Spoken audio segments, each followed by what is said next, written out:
I'm Debra Meiburg, and I'm here with Conor Martin of Clairault Winery, which is based in Margaret River. Conor, tell me a little bit about the winery. Well, Debra, the winery was established in 1976. So is that young or old for the region? It's reasonably old. There's currently about 96 wine growers and producers in the region, and we're the 6th oldest. So yeah, the vineyard's been around for quite a substantial time, so it's got quite a bit of history and some quite mature Cabernet vines as well on the property. And it's a family business. Yes, it is. It's a family-run So business. who's doing the hard work?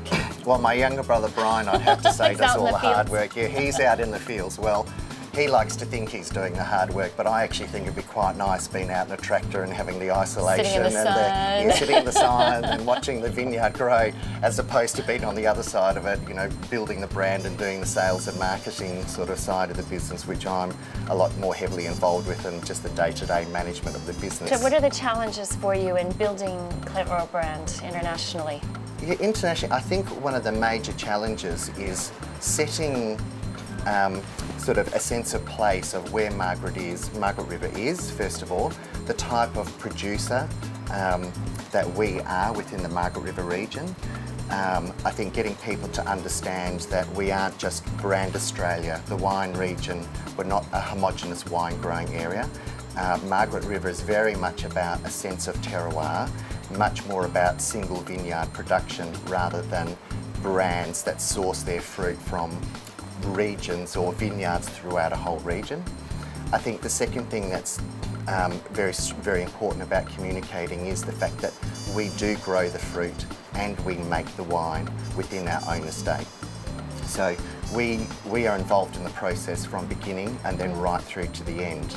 The other, I think, important message that we deliver as well is the fact that we are family owned, that there is a story and a personality behind what we do. It's a handcrafted wine. It isn't sort of a broad-based sort of commercial product. So, you know, there's lots of intricacies, and particularly from vintage variations from year to year. Now you have 2 brands I see on the shelf, so Yes. Black Label, White Label. Yes, so we have what we call our 2 flagship wines. They are basically Cabernet and Chardonnay, 2 varietals. Those 2 particular varietals are what Margaret River is best known for. Margaret River was identified in 1968 by Dr. John Gladstone as very similar in terroir and climate to the Bordeaux region. So those Bordeaux varietals do grow exceptionally well and are the best representations of what the region and our particular vineyard So do you makes. think Margaret River makes the best Bordeaux blends in Australia? I would have to say I think it does. But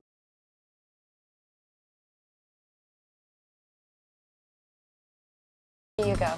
the morning time is the best time. I think, you know, like spending time in the garden. We also have like an organic vegetable patch, and a lot of the produce is used up in the restaurant as well. Seasonal produce makes up for the menu. I think in the evening time, I really enjoy sitting up in the cellar door when everybody is gone. The place is sort of shutting down, and we can sit on the deck and have a few glasses of wine, either on your own or with some of the staff, and, you know, sharing the day's events. It's pretty much a central meeting point in the afternoon for all the staff, including the vineyard and the winery crew, and it overlooks our oldest Cabernet block, so it's quite beautiful sitting there and watching the sunset and having a few vinos. Great, thank you very much. Thank you very much.